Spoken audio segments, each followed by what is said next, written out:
So I've gotten a little bit stash lately. Microcontrollers at Mega 32 something, 3P Mega 328P. So two of them.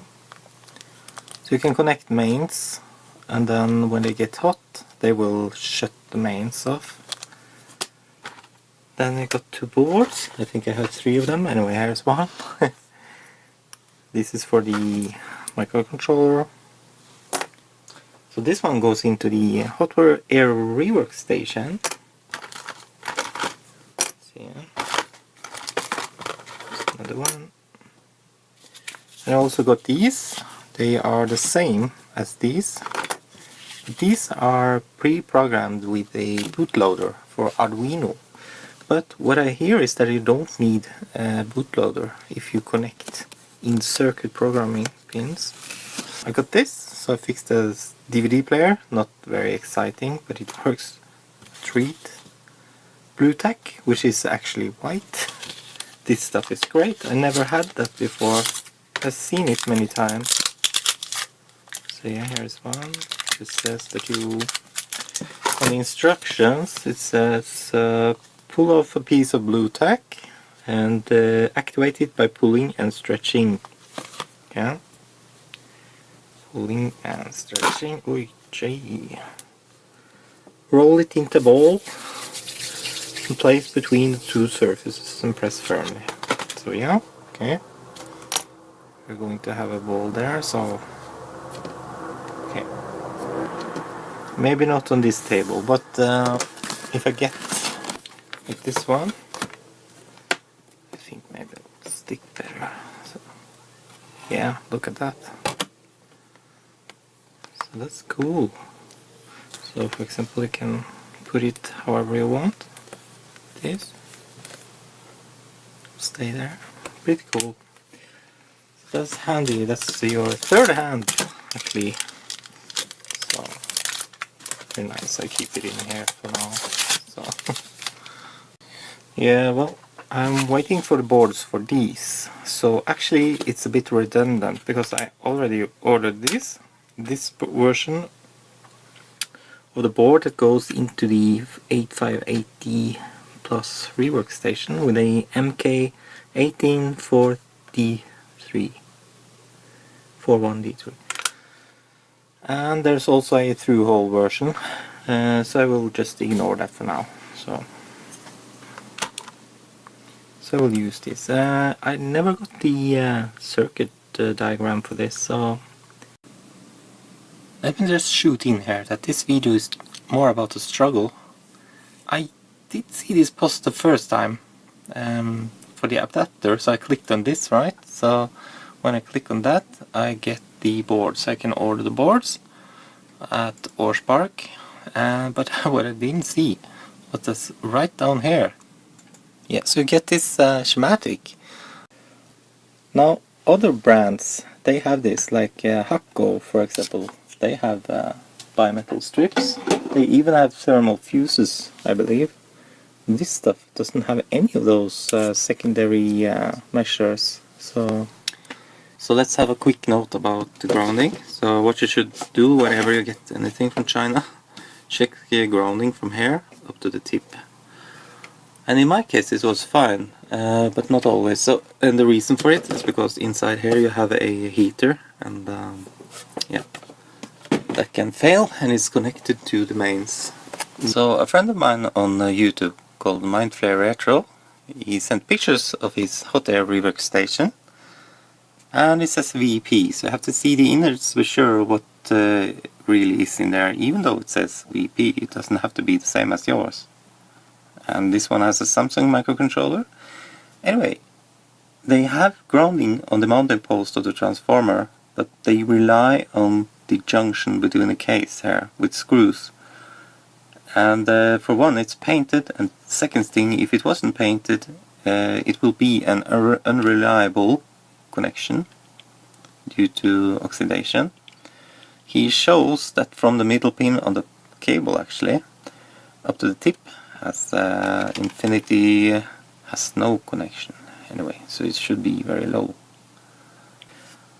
Ask them to connect from this point over to the board also, so that you get a good connection over to the one that goes further up to the tip.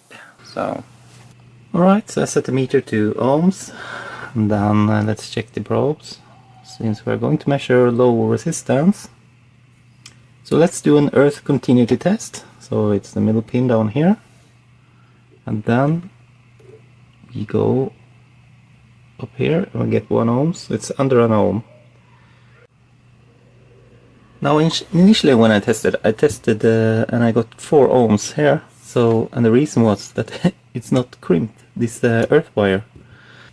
That there's a spot welded lug, and the ground wire was just twiddled around it, so twisted. So it should be a crimp, yeah. Okay, came apart really easily. So this is the radial fan, by the way. You can see there's a spot weld here for these 2 springy thingy here. This is not what I call a good connection. It should have been like a crimp at least. So I can understand why they're not using solder, because you know, this thing gets really hot, you know. So yeah, there you can see the glass thingy in the middle there. That's the reed switch. Kind of cool, isn't it? This one seems to have the reed switch inside this thing. But okay, so it's inside here probably. Then you have the sensor for the electrode. It says electrode, but it's not electrode, it's a K-type thermocouple. So ground is separating all the low voltage parts from the live. So however, this positive thermocouple connection, and then you have ground, and then finally this is the other end of the reed switch down here. So I don't think I will film all of this. Maybe do a little time lapse of soldering. So yeah, they are tiny. It's me who has taped them because I didn't want them to float everywhere. This, and they go to the board. And X marks the spot, as usual. Not sure if I'm going to use hot air this time, so I think I will do it the manual way. I will set up the iron, get the small tip and do drag soldering with a lot of flux. Yeah, I think I'll do that. So yeah, let's go. Let's apply some of this greasy stuff.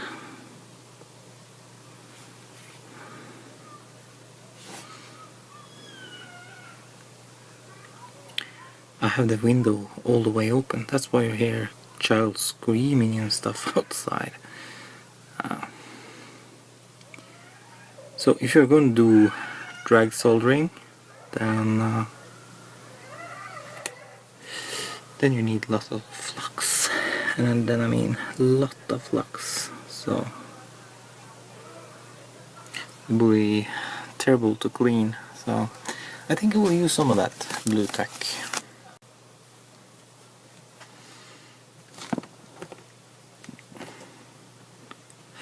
It actually worked.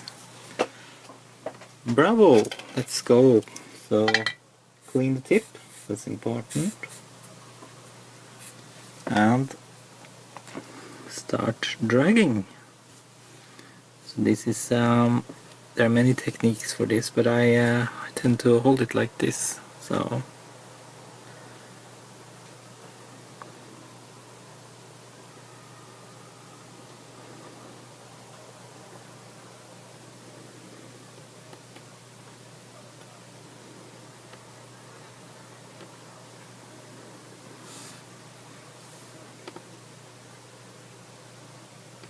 yeah, so there's a solder bridge there. We'll fix that later. No problem. So let's see. bring the camera down for you.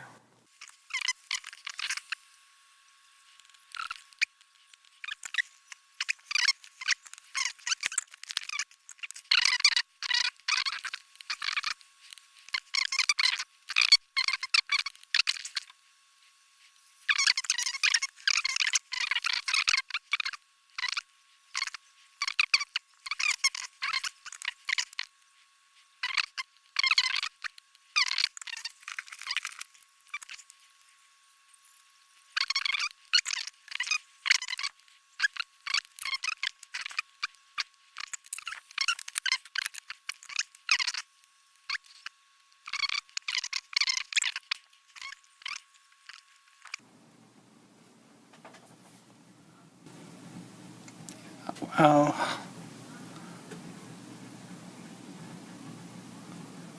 looks okay from this angle, so let's see, maybe if I expose it a little bit more. So yeah, perfect.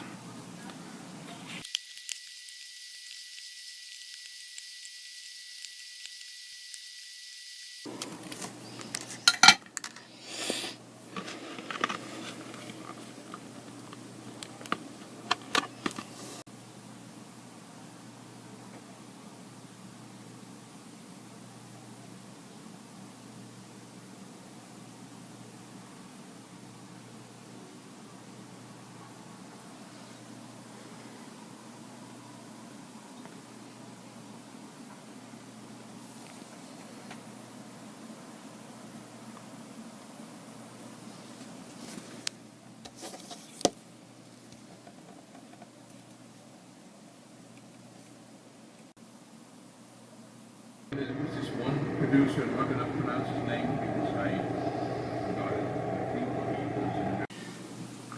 was You can see the two connectors on the top there with the red wires. They are mains, and if you look at the picture, the overlay picture, you can also see that they are connected together. Here you can see this one is with this one, and these two are together, and you have the two connectors. No, there and there. This one goes to the heater, so I think I will just unplug the heater of this one, so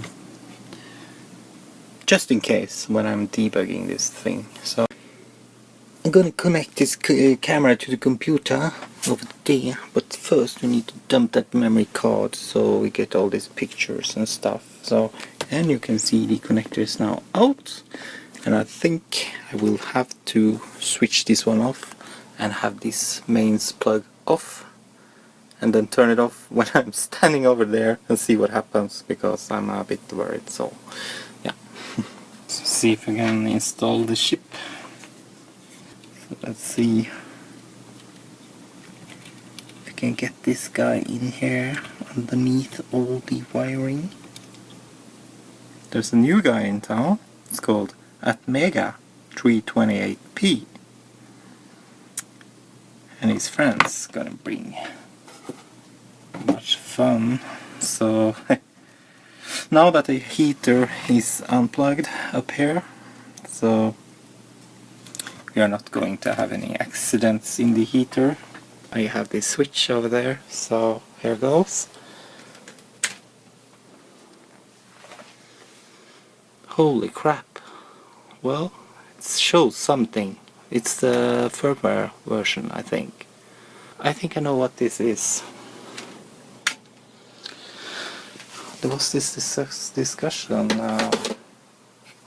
that this watchdog timer is on forever when you use this and that programmer. So I think that's a bit odd actually, but the thing resets all the time because there's no watchdog being fed so in the program, and it's not supposed to be anyway, but yeah, that's what's happening here, I think. So from the discussion, the thing is that the watchdog is active when you use the Arduino bootloader. So, but I didn't. That's the thing. I didn't use it. So Okay, I'm programming again, and this time I went into the config. I didn't go into the program, I'm using exactly the same hex binary file. So, but the difference is that I'm going into the fuse high byte. So that's, and says VDT on equals 0. So let's see how that goes. Now it just says 6, so maybe it was right after all. Let's look at the makefile. So, because in the makefile you have fuses. Low fuse, see? Low fuse. And if you set these, you get a low fuse OC down there. So let's try and get E2. So if I turn all off, we get low byte FF. Now we want E, so let's try E2. So let's try this one down. Okay, then it will be this one. Yeah. And E2 will be something like this, right? So now we want high fuse DF. So I think I understand this now.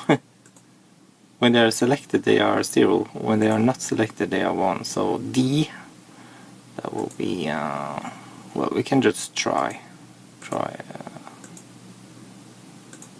So okay, D, F. Right. This is much different than what I had before. Setting the fuses is very important, because if you don't do that you get the wrong clock and such. I think I had clock div 8 there.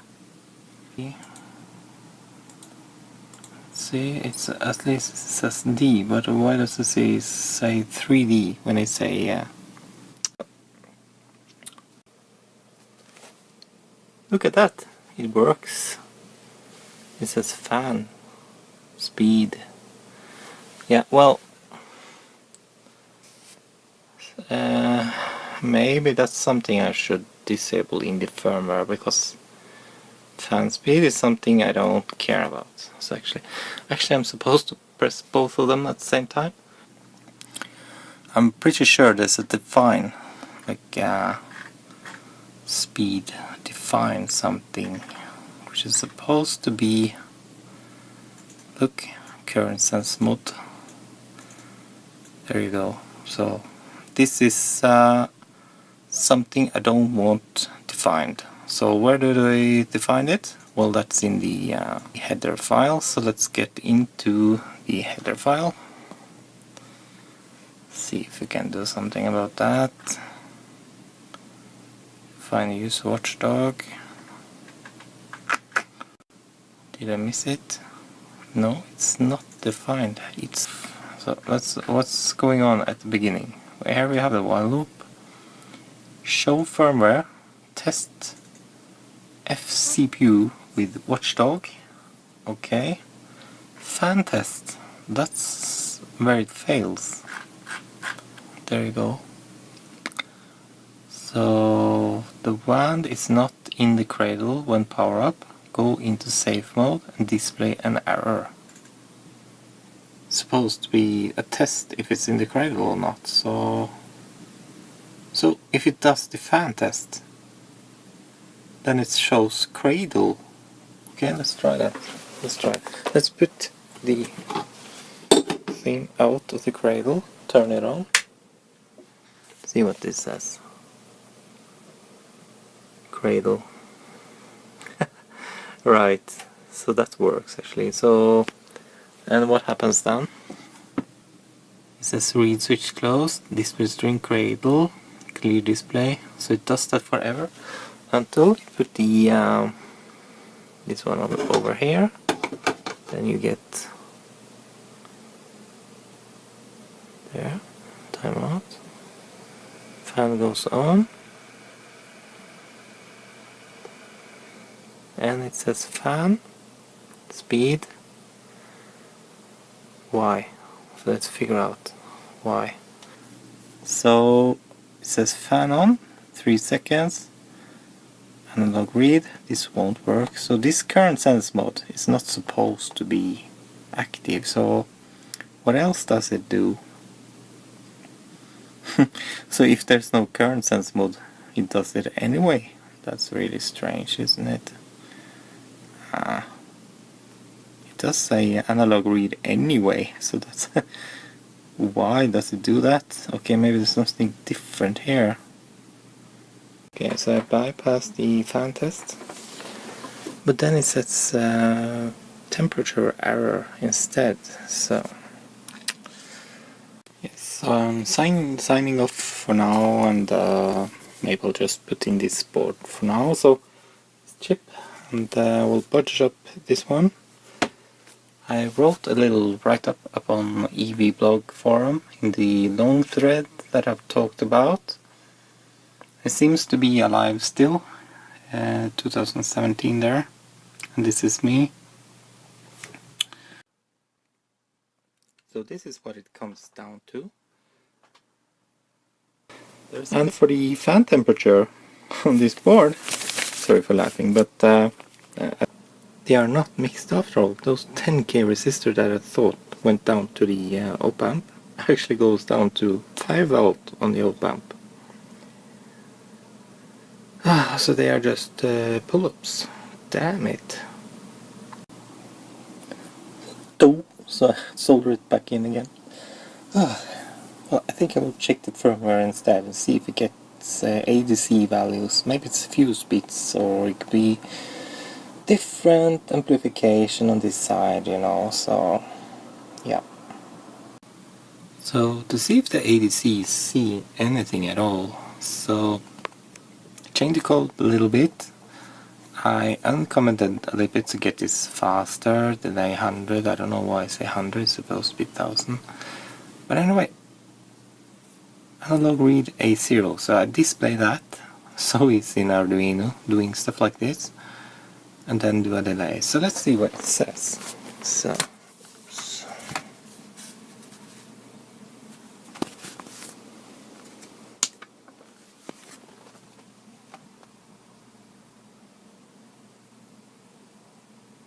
it says 23.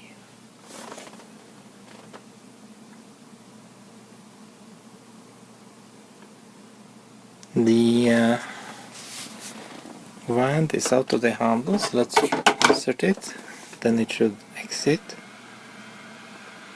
Just get an error. Holy crap, something seems to be working now.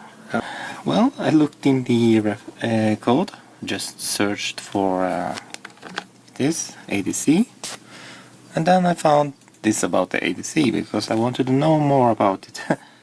This is what I have changed, but what it said was only this line here, analog reference external. So what I've added is a define. So if defined ADC reference internal, then it uses internal. On this board there's no external ADC. Like you see on the other boards, they have a TL431. So yes, let's lift this one and see what happens. Holy ghost. Holy ghost. And it goes down again. Whoa. So don't know if this is a 75. Oh shit, I don't know what that was all about, but now it's in the cradle. It says 72, 71. Let's speed it up. So let's connect the external sensor here. So a built-in reference equal to 1.1 volts on the Atmega 168 or Atmega 328. So I have actually the wrong one because it's supposed to say 2.5. This is 2.56. Jeg står jo her og sier til deg at du må jo passe på referansene dine. Det er veldig viktig i elektronikken at det er analoge pinner og analog til digital konvertering har en analog referanse. Altså en referansespenning. Enten er den intern, eller så er den ekstern. Eller så er den 2,5 volt, eller så er den 1. After a lot of ado later. So added 2.5 volt reference. So let's see what happens.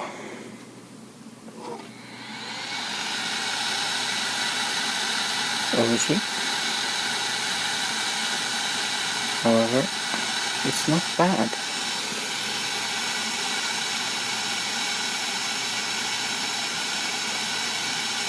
It's supposed to go to 70. So this time it actually goes there, it looks like. So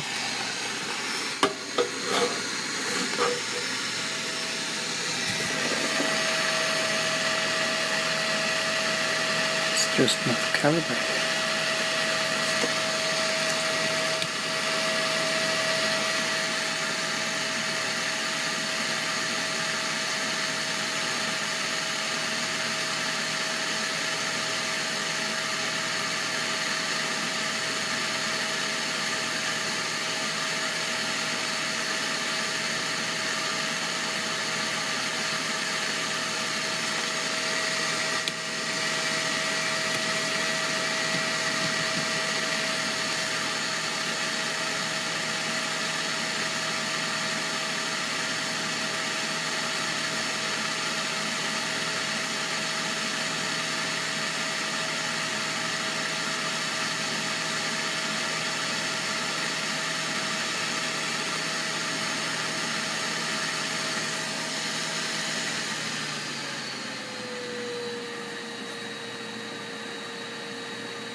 This is the output of the operational amplifier. Seems to be putting out same as the real temperature, so let's try this. Look, look.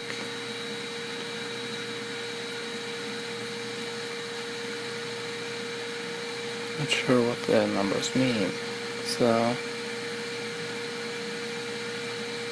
anyway, this is 350. It's like half. So maybe this thing is supposed to have 5 volt analog reference then, or what is it? I don't know. So anyway, let's go down to 100.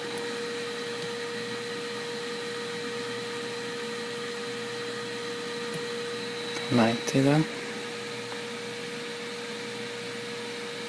So maybe this thing is supposed to have 5 volt.